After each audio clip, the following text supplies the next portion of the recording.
I'm gonna pour a bit. It looks so cool. We can wipe it if you want. Nah, it's cooler. It's it will cool go like that. down. Okay. It's cold and cool.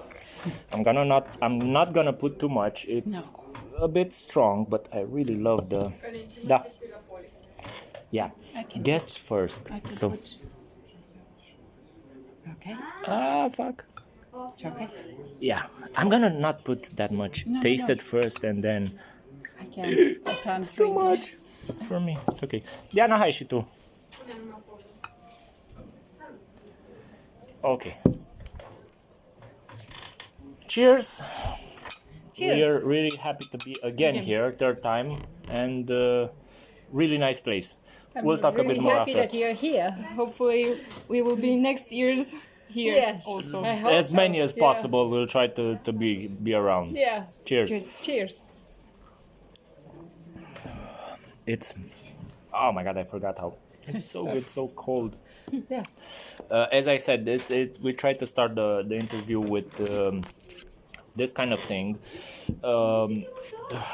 It's made by us, so it's homemade, home. Everything is home done. Just a moment, I'll be looking at the phone because I have some topics here. Okay. What is this about? We are doing an interview with travelers. This is the first one we're doing in English. So you're the first one that we're recording this in English with.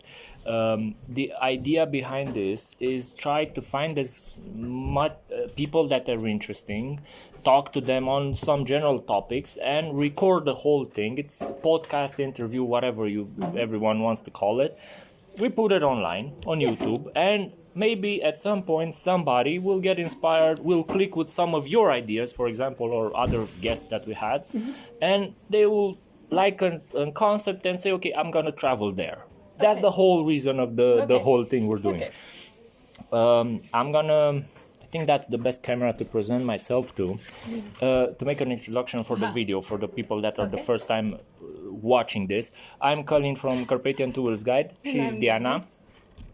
We are at MotoCamp Bulgaria for the mini Horizons Unlimited meeting from 2021. We're really happy to be here. She's Polly. Everyone who has been here knows her. And I want to make a short introduction for myself, let's say, so to present you from my point of view. You're the people, the group, because you, Doug, and Ivo, there's a group, and even more the rest of the guys that are helping you. You're the people that inspired us with doing the Horizons Unlimited meeting, because we came here, we saw how things go out, we saw how nice it is to talk to travelers, and from that point, kind of what we did, our future plans are kind of related to what we saw here. So it's a really honor for us to have this interview at some point, and it's really fun for us to get here. It is just a joy to. At this point, we're building the house. We have a lot of work, and we looked when you announced it. We looked at the date. We said, okay, we're gonna stop everything. We're gonna go there. I don't care. It will delay stuff, but we need to get there. Get our heads clear to do the rest of the work we need. You know how it is with work, so it helps. It always helps. Just do a little ride out, meet with friends, have fun, and carry on hard working, because it will be a hard working. Oh my God, we know. So this is my introduction. We usually have several topics, general topics that we go over. It regards traveling, but with you maybe we'll go to a bit different topics. An interesting topic to know is, why did you started this? What was the reasoning behind starting a MotoCamp like this? This is your 12th year? We've been here... Well, we started 2007. We bought this place 2007. We never planned to do anything like this. Doug Watkin, my boyfriend, is American. He came... We've met 2006 on his first trip around the world. And then he came for Christmas 2006, and the story goes on till now. Okay. So when he came, I have a big apartment with a garage in Sivlevo, and he says, no, there is no space for my toys here. It's only your car, your motorcycle, and my motorcycle. That is not enough. I really want a farmhouse. My dad was a mayor at the time, 2007, in this village, and I never wanted to come back to this village. I was like, I work in an office. I graduated with computers and mathematics, and I was production planning team leader for ABB. Okay, so... And all of a sudden, he says, oh, no, we want a farmhouse. I never lived in the village. I said, okay, whatever, let's come and look. Hopefully he will not like it. I mean, it's a village in the middle of nowhere in Bulgaria. Why would he buy a house here? Well, he loved it. Unfortunately. So you grew up here? No, I grew up in Sivlevo. Okay, so your father was just a mayor. The parents were from here. Yeah, my grandparents were from here, and my grandmother died 1997. I said, no more. I don't want to live it. I'm done with you. So I didn't really come back here. And we looked at houses, the abandoned ruined houses. The population is getting older and older. And he says, I love it here. It's perfect. He said, I want this house. There is a potential. This is 200 years old houses. Okay. Said, oh my gosh, that's a lot of work. Had never had electricity, had never had water. Just nothing. They were abandoned houses. But he wanted them. So that's how we started. And he just gave us the name. This is going to be a MotoCamp where I'm going to meet my friends. He established this place. This is his idea. They did not teach me in the university how to do a guest house or a campground or how to do it guest. I'm still learning. 15 years later, I am still learning how to build, how to meet the guests, and how to do this whole thing. And that's how it happened. We never planned it. He just decided to meet his friends here, and that's what we're doing. Pretty much. That's like Kalin. He's the same. He likes to meet his friends at his place somewhere. Yeah. It helps to... Where nobody complains about, where you've parked, what is the place, and you can have as many motorcycles as you like. If you look at our garages, we have around 40 bikes on the premises. That's nice. Other than the guest bikes. So, yeah. Because you mentioned this... one of the topics we start with to get a better understanding of the person we're talking to, it's what is their favorite motorcycle. So for you, what is my favorite motorcycle? Yeah. Okay. I will start a little bit back when I've met Doug. I used to ride sport bikes. I love sport bikes. Okay. Plastic sport bikes, shiny Japanese bikes. When I've met him, 2006, he was riding around the world on an Indian 1948, Indian Chief 1948, and we've met in a bike rally in Kazanlak, and I was on my Yamaha R6. And it happened that a journalist from the national radio wanted to take an interview, and she didn't speak English, and she put me as a translator, and then she left me with him. So I had to translate for him, and then he said, I was like, what are you doing with this bike? What is this bike? I've never seen any bike like that with all this oil on it. I was like, it's an old bike. He says, I'm traveling around the world. I said, no, that's not possible. What?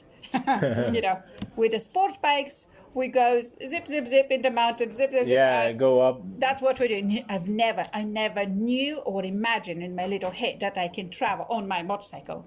And then I meet this man on a bike, like 60 plus years old bike, and he's traveling around the world. So then he left, it was one afternoon talking. Then he left. I started following him. I said, whoa, what the people were doing, traveling around the world as possible. And later on, I started following other travelers and see most of the travelers are using enduros. So Yeah. I'm going to sell my Yamaha, my shiny Yamaha, to become a big deal traveler. So to buy my Yamaha Tenere in Belgium. And that's what I did. And I hated it. Boy, I did hate that bike because it was not fast. It was tall. It was completely different single cylinder, you know. Yeah. One by one, slow going across Europe after Doug on his chopper. 52 pound head. I was like, what is that? I'm used to sport bikes. So after this, you know, I started liking it better when we did a trip around the Black Sea, when you start Small steps. when you start going bad roads, when you start combining with off roads, and I said, oh, that's much nicer than my sport bike, I guess. I mean, why not, you know, and it goes everywhere. It's just I can carry a lot of luggage. So I do like my Yamaha Tenere. But as of now, my favorite bike at this moment is my Triumph Scrambler. In the United States, I live most of the time in the United States now. 7-8 months of the year, I live in the United States, and I come back here only for the summer to work in the summer months in the MotoCamp.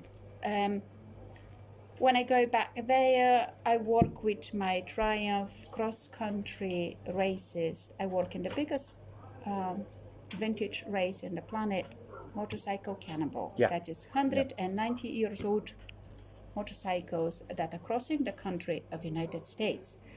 So on 100 racers, we have 5 support bikes. One of them is our doctor, and the other 4 we work as first aid and mechanics. And we have to make sure that all these 100 people go out safe, crossing the regular roads of United States, not highways, of course. I mean, we are moving like 40-50 miles top. That's an old bike. So that is my favorite bike, Triumph Scrambler at the moment.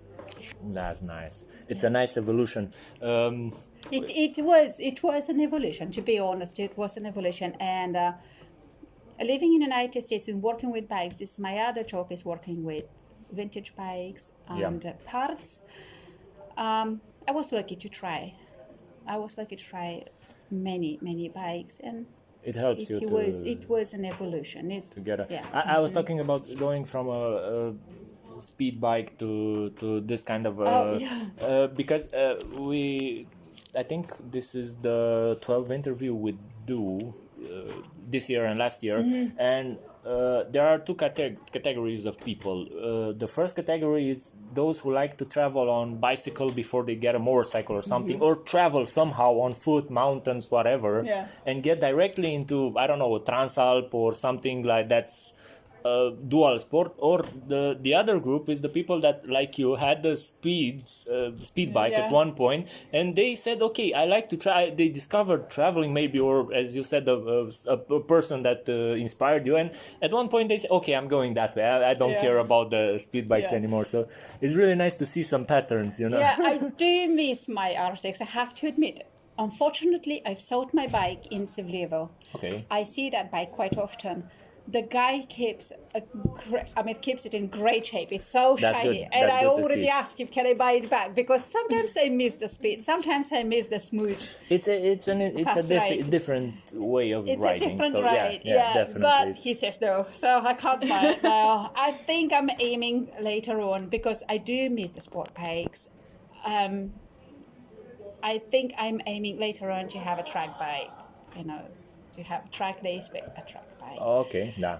But I have to admit that when I've met on my first Horizons Unlimited in 2009, when I've met Jacques, and I just had sold my R6 and bought that Tenere, that I didn't know what to do from Belgium to Germany. I said, oh, the horrible bike. And we are riding into Oberlebuschpark field, and then I meet this guy with the pizza boxes on the back. And I said, what is he doing? That's R1. What is he doing with this? And he says, I'm traveling around the water on that bike. And I say, no, you can't possibly travel on a sport bike around the water. And then I watched his presentation. I cried and I cried. He says, Polly, if you loved your bike, you shouldn't sell it. You can travel with it. So there is no stereotype. But I was new. I was very new, and I wanted to travel. And that's how I started traveling. It's nice. I think it's a calling at some point you meet in your life, and it was Doug's fault. It was Doug's fault because when I went 2007 for the first time, and we did a cross country ride, my first cross country ride, and actually for the first time he just gave me a Kawasaki KLR, and I was like, oh. that was not nice, but I loved it, and then I got hooked. That was it. That's how I started. Regarding this, what was the travel that you liked the most? Gosh, if there is one, maybe you have several. I don't know. People are some people can't decide. Yeah, they can say that or that or that. My favorite, the most fun I had in Costa Rica and Nicaragua. Okay. That's my favorite ride. But also crossing Siberia was also fun. Also difficult. Oh my God, so difficult. Our bikes were late. They came from Magadan to Vladivostok. And of course in Vladivostok, like in Russia, you don't know when your bike will get unloaded. Yeah. So you see the ship there with the bikes, and you ask, and they says, oh, maybe 3 days, and maybe 3 months. So we waited. Oh my God. In Vladivostok, our bikes got unloaded in the beginning of September. Oh my God. And when we were crossing Trans-Siberia, it was already horrible cold. But I loved it. For me, it was an adventure. Back then, it was not all paved. It was a little bit off-road. It was miserable and rain. And both of us got cold by Chita. We had to stop because we were ill from traveling. But I still like it. But, the most fun I had in Costa Rica and Nicaragua, I would say. And every cannonball. Although it's difficult, when I get to the West Coast, I have to turn around and get back home to Florida. So I have to cross it twice. Oh my God. So on the second time, when you're on a cannonball, it's a rush. You don't have time. You work. No sightseeing. Yeah. And then on the way back, I have plenty of time to do sightseeing. That's so nice. How many times did this crossing? 2014, 16, 18, and 2020. 2020 was only a short ride because of COVID. Yeah. We did a musket ball, which is like a cannonball, but only smaller. So we didn't cross all the states like normally we would do. And now the regular cannonball that was supposed to be 2020 is this year that I'm going now. And for the first time, we're going from north to south. Usually we go east to west and come back. Now we're going north to south, and I have to come back north because we're going to Texas. But 8 times. But that's a lot. I love traveling in the United States. I think a lot of people don't realize how much fun is traveling in the United States. The nature, the country is so diverse. Every day it's changing. It is very interesting. Everybody thinks, oh, it's a young country. There's nothing to see. That is not true. No way. The really natural environment in the States, it's unique. But also, things that you can exactly. It's a natural in the history, and the roads. We can't talk much about them. Yeah, the roads are really nice, and it's easy to travel. For me, I don't like to suffer on my trips. It's hard enough when I work with my bike. The rest of the time, I like to travel and just to enjoy myself. And I'm curious, like a squirrel. I have to see everything. I like to do sightseeing. I stop and take tons of pictures. That's nice. Really and nice. United States, it's really well worth it. Always dreamt of if you ever go to the States, just get a chopper or big bike. I don't need dual sport. Just get that bike and to get to the coast of California and just get around the places. Yeah. It seems so. It is very, very beautiful. It's spectacular. They have it all. They have everything you can imagine in the nature. Yeah. You know, it's not just a big country. And So- people could be really interesting. The people were yeah. interested. The people were really nice. And Do you have? You've seen a lot. I think we didn't have a guest until now that has traveled this much as a distance. I'm not sure, but definitely no one has done the zigzag in the US 8 times. Yeah. It's a lot. It's yeah. plus the others. Well, That's just a. yeah. Do you still have a destination where you want to go? A dream destination? Yes. Dream. Yes. I want to go to Africa. I've been only in Morocco. Okay. And although I have to admit that I really loved it in Morocco, I'm also an artist. I work with my hands. I make jewelry and I Yeah. paint and stained glass. And in Morocco, it's a country where people make stuff with their hands. I loved it there, and the nature and everything. Yeah. It's not enough. I am so curious as what is south of Morocco. And, you know, watching people's presentations is making me even more antsy to go. Yeah. And the other, South America. We only started South America with Costa Rica and Nicaragua and Mexico, but Yeah. that's not South It's- America. it's That's it's a long way down. It's a long way down that I haven't done yet. Yeah, this is. Sounds good. Two Is dreams. Africa still that dangerous or problematic? Not dangerous, sorry, it's not the correct term. Problematic with visas and situations going around? You never know. Africa is changing every day. Because probably you know, we do help travelers from around the world Yeah. simply because we have the network. After Yeah, of 15 course. years working in the MotorCamp, we have the connections. exactly. And that's how we get the information. And we have people in Africa. Unfortunately, you would think that today is okay to go, and tomorrow some Problems. riots may happen, I'm- or some, like with COVID now is absolute Yeah. mess. Everything. I'm saying this because in Romania there was a couple, Ionuț and Ana, I don't remember their website, doesn't matter, that did a Into tour the world. into the world. Into yeah. the world, yeah. Yeah, Mhm. John and Anna, and they did a tour. At one point, they wrote a book about the tour in Romanian, and they went there without any visas planned. They just went and solved all the way. And I think after they did that trip, there were some problems on the eastern coast with I think there was another virus. I think Ebola. It Ebola. started Oh, yeah. at one point and then a conflict somewhere else. And I think they managed to do the kind of last journey. They had the last time, peaceful time, let's say, that they managed to do the whole trip. But now I'm not sure. I'm not up to date with. And Africa is I think is It's just dreamt changing, by a lot of just changing too much. every day. And if you have the right attitude, I'm sure it's doable. The right attitude is like you get to the border. Okay, I have the whole time on the planet. If you have cash, also helps, obviously. yeah. Yes. Oh, you always find somebody helper. Exactly. But it's the right attitude. You know, you just smile at them and say, no, I really need to go on the other side. Can we do that? Can we work on that somehow? But that's a patience. That requires time. Yeah. That requires cash. Unless it's some war like Syria. Which is I really regret, like, when the war in Syria started, Dimo Kojiv, Dimo that is here, yeah. he went 2010, I believe. He went to Syria. They did a very good trip, and I said, yes, I need to go. It's not far. It's just over there, over Turkey. And then the war started, and then we finished. You know, we can't go now. Can do Finish. anything. Yeah.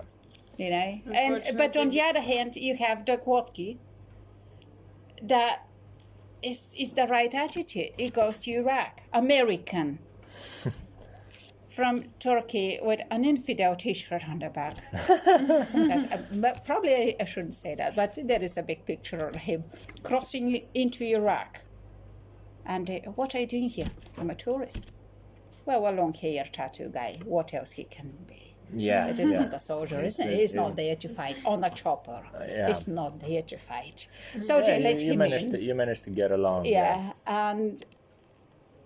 and he just kept being polite to people, and they met him. He did get arrested, but it's because his own fault, taking illegal pictures here and there. Yeah, But, you do but stuff. it is only the right attitude, and it's doable, I think, everywhere. And of course, you have to be smart. You have to read. You have to be prepared with documents. Yeah, you need to get along to have that skill of getting along. Yeah. Through customs, through everything. Yeah. Another thing that I'm curious about, do you have, regarding traveling as a general idea, not motorcycle traveling, but in general, do you have a first memory, first travel that marked you? A lot of people did something when they were kids, maybe with their parents, and they got hooked on it. I was riding some bicycle around Hungary, for example, and that's the point I saw the first time, how it is to travel. So is there for you such a thing, or? No, absolutely not. My both parents, they've never traveled. Okay. Nobody around me ever traveled. I was the only weirdo in town go on a motorcycle. My dad was quite upset about it, but then he gave up on me because I'm pretty stubborn. And we had one, back then in the communist time, we had exchange programs with Cuban. We had a Cuban girl in exchange, like a student in exchange program in our town, and I've met her for the first time. I met a foreigner, a Cuban girl. Probably have been like 14, 15 years old, and I was so curious, oh, Cuba, let's see what is on the map, It's, it's fascinating. Oh, how do the people live there? I want to go see. But we knew in the communist time that was our mentality. I'm 45 now. I did live quite a long time in a communist time that you're not allowed to go. You can't go, behind the Iron Curtain. That's not. It took time till people started going out. Yeah. So no, I did not have any inspiration. I did not do any traveling. I always thought when somebody does a round the world trip, that is a great big deal that I would never be able to do. Yeah, it seems so far away. It seems at it that seemed point. impossible. It seemed to me impossible. And I finished my round the world trip in 2014, actually, and I was like, oh, so I could do it. Yeah. And it was not difficult. It was actually fun, And now it doesn't look like much to me. I think in the communist era, they limit you. They limited everything. They limit your thinking that you can achieve something, and it took a lot for me to come out of the show. And I have to admit, meeting Doug, I was very lucky, because then that's how I started traveling. Okay. For us, it's much simpler. We didn't grow up in that era. Our generation is a bit different. We had you have some research, you have the internet. It's just having everything on the phone. You can search that guy. You just see a path, you find something that's interesting and follow it, and you can find information. It's totally different. We didn't have that for the first time. The first round the world travel that I met was Doug. That is it. I think somehow the romance of traveling is gone, or lost in general. You cannot find it that easily now because of the phone and the internet. Because in the older times, back then, I can say back then, you needed to get along, to talk to people, not just search on Booking, and now it's much easier. That way, the classic way seems, I think, a bit better, has a bit more charm. I don't know how to put it in English. I think so. Yeah, I think we've lost that charm, but we've won a lot more people. We're interconnected. You can talk to much, and you can still do the classic way. And a lot more people get inspired Yeah. in traveling. That's what we gained. Yes, we did lose the, Ted Simon type of traveling. Yeah. One guy from the whole nation traveling. Now we have thousands traveling. And I think that's a plus. I mean, okay, it's a different way of traveling, but I think that's a plus. And look at how many friends you make on the Exactly. road. You know a lot of But people. that and the stories that you hear And from the them. stories that you hear and everything, and that you can go every country and you have somebody there Yeah. to help you, or even to meet for a beer. And that, yeah, it is. Some people say, "Oh no, it's not the same." Well, no, nothing is the same like before. But I don't think it's particularly bad. You need to evolve. You need to. Yeah, I Yeah. think Change sometimes is good. sometimes good. I think, yeah. Well, as a famous song said, life is for learning. So Yeah. change is learning new stuff. Yeah. It's that easy. Yeah. And if you want to do the romantic way, I mean, Costa yeah. Tanasov is the first Bulgarian around the world travel. Costa Tanasov, when we've met, he's Bulgarian, and we meet in Germany on Horizons Unlimited. He hitchhiked to the Horizons Unlimited. Seriously? And I was like, Yeah. what are you doing? He says, I'm here to learn how to do a round the world trip, and I need to buy my GS first. A GS to go on a round world trip. And Doug says, no, you don't need to buy a GS. Look, I'm riding a chopper, Yeah, the is that all? 52-pound hit. I'm riding around the world now at this moment. What do you have? He says, I have a Kawasaki Drifter. And Doug says, okay, you can go with a Kawasaki Drifter. So Costa Tanasov, he says, I don't want to use any electronics. He did not use any electronics. He says, I'm going east. And that's what he did. No maps, no letters, I'm going east. And he stops and asks, the next town I want to go there. He stops and asks. And also he connected with so many people on the road. Also he explored their lifestyles and habits and arts and crafts even. Yeah, you see a lot of things. And You talk to people. he did it this way, without the electronics, without. So cool. Yeah. In this area, we have a general problem with people that are telling us that we are printing guidebooks. We're printing books, and they're saying, okay, they are in this digital era. You just need the phone, a digital map, and we're like, yeah, okay, we know what we're doing, and we're still printing. It's because it has something different. It's completely different. I mean, for example, well, okay, I'm old now, but I can't work only with this. I need to see it in a paper. Exactly. You need to. Yeah, but for example, like we're doing off-road, what happens if your phone dies? Exactly, and not in Romania, because Romania or Bulgaria maybe are small. You can find civilization. You cannot get really lost here. Yeah. But if you go around the world, at some point, it could be a problem. No. But also in the book. Okay, here you have unlimited information. How do you know what exactly to look for? Yeah. How do you know what? In a book, you have the advices, the pinpoints, the interesting stuff, the turns, that everything is there. The whole information you need is there. It's easier, but people. But everybody has different opinions. different but ways, I cannot. different- I tell for myself, I cannot deal without the paper map or without the book. Old school people. Old school people. Yeah. Well, in fact, I did travel all this time without GPS, and this is second year now I have a GPS.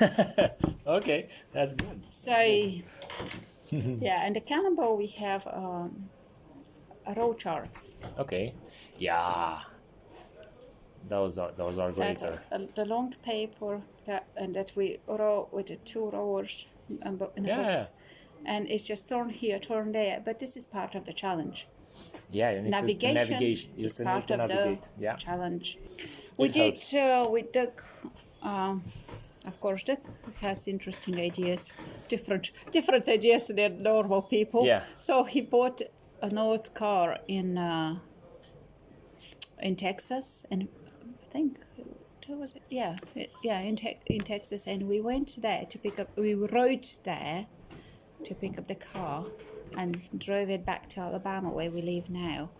And I filmed the whole riding on my bike. Now, of course, they cannot get bored. After the Cannonball, after we've crossed from Sault Ste. Marie, Michigan, down to St. Patrick Island, Texas, we're going back home to Alabama, and they're flying to California. He bought a sport car, a vintage sport car. So I'm supposed to ride and film him, and that's why I'm asking for the GoPros. When we filmed the vintage car, it was a congressman's vintage car, Fishback Miller vintage car.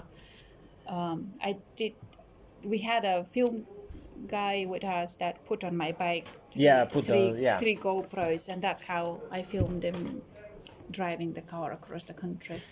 As I said, I do work on my Triumph a lot. It's either filming or support rider or something like that. They're very versatile, and we're even thinking of getting another one. So. Right. Yeah. But then again, it's three. I think. But the main thing is that they don't break easily. They don't break, Yeah. This one we dropped from the bike several times. Right. And that one also. Yeah. Okay. Getting back to the interview, do you have a favorite place somewhere where you traveled or that you have seen until now, and you can call it a favorite place? I don't know, some seashore, city, desert, mountain, whatever. Costa Rica. Okay. It's a country, the same. Yeah, I do like the tropics. We used to live in Florida, I guess, and I loved it there. We used to live on the Gulf. But I think Costa Rica is my favorite place. Okay, I'm gonna ask another question, and hopefully the answer will be a bit more detailed. Yeah. Do you have a favorite food from somewhere? Something that you really liked, or food or drink that you tried somewhere and it stayed in your mind? Not really. No. Okay. I mean, I've tried a lot of great foods, but not really. I would say a memorable thing. It was the lobsters in Maine when we were living on a cannonball.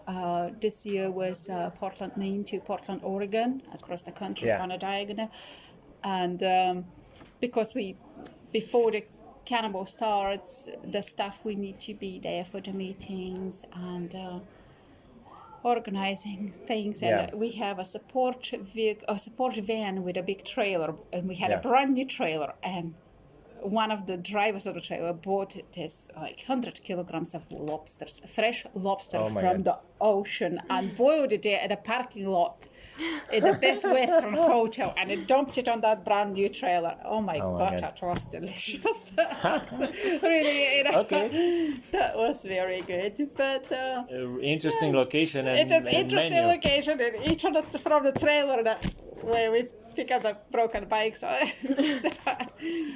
Some of the best foods are some of the best foods are like that, And that's why I'm trying to ask people, because you managed to have your expectation blown at some point with something. So and another thing I liked really, but it was again something that we really didn't expect. We went in the desert in Morocco, and we slept in their tents in the desert, and Berber tents, and we had a Berber tagine. That was pretty amazing. I don't know, just the atmosphere. I don't know what was different to it, but it was pretty amazing. The Berber tagine in Morocco. Going from one extreme to another. Another interesting thing I wanna find out about people. What was your most difficult moment in a travel that you had at any point? I think when Doug's bike broke down just 3 hours before the Krasnoyarsk. We're in the middle of the road and it's just getting dark, and his alternator just got fried. Yeah.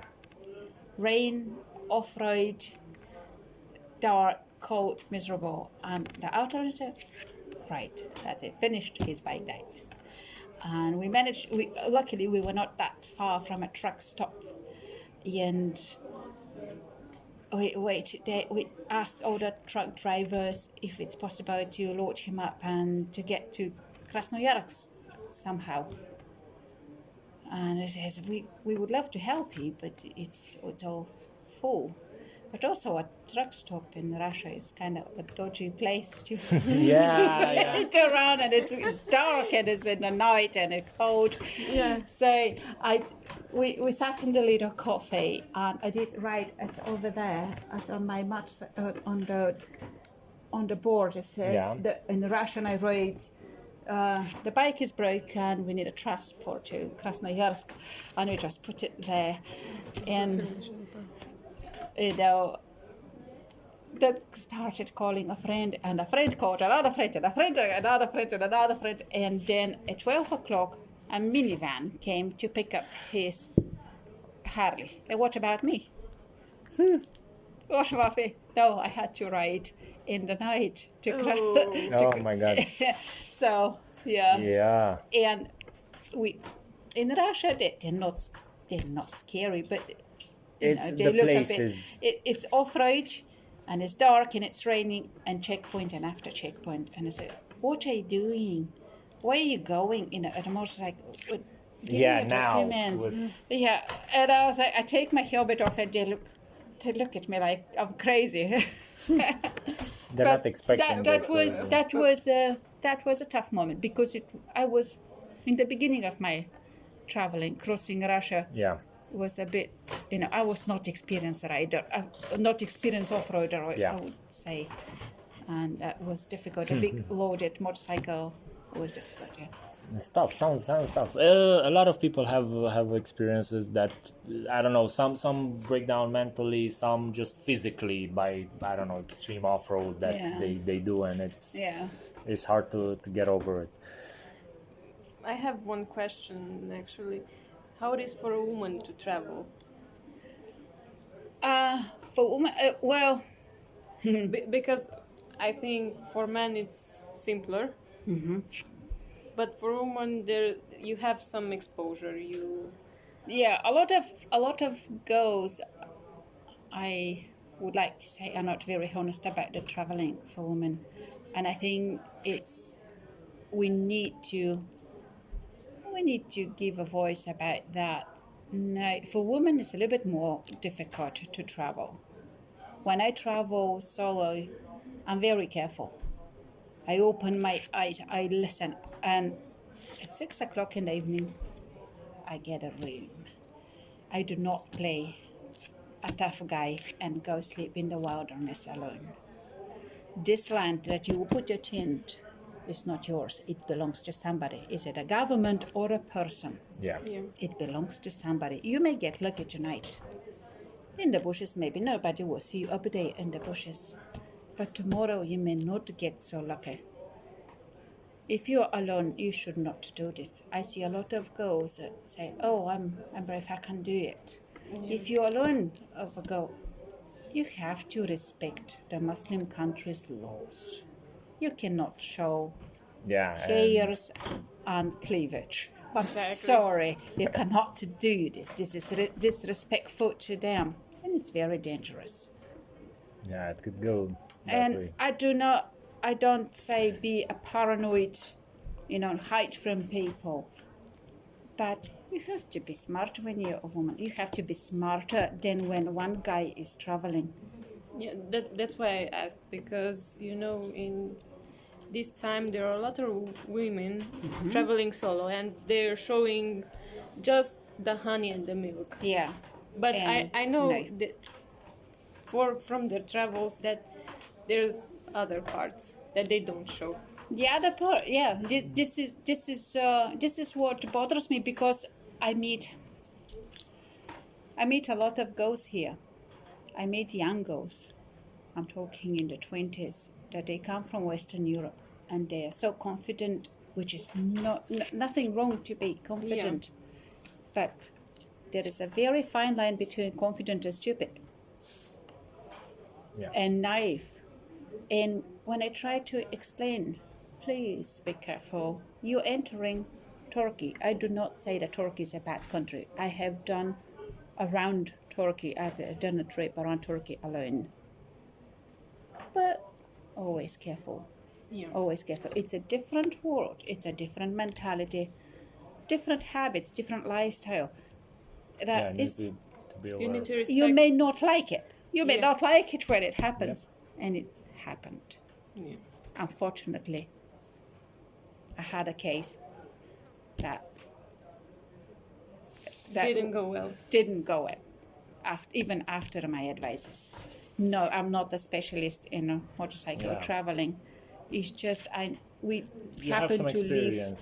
I do have some experience, but also we happen to live closer to a different lifestyle. Yeah. Closer than if you are in Belgium or if you are in Germany. There you cannot see these. They don't see the different mentality, and I know it because I live here. Yeah. And it didn't end up well. But a lot of girls are not talking about this, and I think it's completely wrong because there is a young girl down there, and she would think, "Oh, look at Polly, she is only traveling; it's all great." And this is kind of a problem with just seeing the social media side of things of a travel. Girl, man, doesn't matter. If you will. Almost all the time you will show the good parts on social media, but if you manage to get to a place and talk to the person that has traveled, you'll find more stuff and stuff that I think in meetings like this, people, even if they don't present the bad part in the, that's why I'm asking about the bad part in the interview, because I know there are things that are bad and they happen, all of us go through them, and people tend not to present them, not to tell them. And it's a way to encourage them. As you said, you need to be aware of this. You need to take action for this. You can be prepared for some stuff. You can be aware of some stuff. And there are stuff that you cannot be prepared. You cannot be aware. You have to be careful. And that is it. I don't say that when I take my hotel room at 6 o'clock and I lock my door, that somebody cannot come and kick my door. Yeah, things can happen. Things can happen. You cannot control. But once you hide from the eyes of the other people outside, they don't get the idea that you are there. Yeah. But I think it's time the girls to start telling the truth. Yeah, that's why I wanted to ask you this, because you traveled alone, you traveled with dog, and there's two sides. There are two sides. There are two sides. And I would say Steph Jevons, she's around the world travel, my favorite ever woman traveler that had been on all the 7 continents. She wrote a book about this trip, Home by 7. She is talking about this stuff. And she's very honest. And that's why I recommend her book. Don't just go blind. I'm confident. Yeah. Just read the book. Definitely. Yeah. Okay. We're gonna. This is the last part. The final thing. Okay. We have an hour already. Oh, the time flies. So, what do you recommend to people that want to travel? Simple thing. Simple thing. But very complex. I know. Yeah. It's just wow. You know, recommendations. You can have millions and millions and millions of recommendations. My favorite one, and that works for me. Just do it. That is it. I think it's the most general recommendation ever from Once people. you start a trip, you will finish it. If you don't start it, if you worry about it, if you think too much about it, you never do it. Just do it. Just do it. That's so cool. Yeah. That's the way things go. That's the way I think. That's the way it happens to me. Thank you so much. Yeah. Well, thank you. It was a pleasure. Yeah. Me too. Definitely.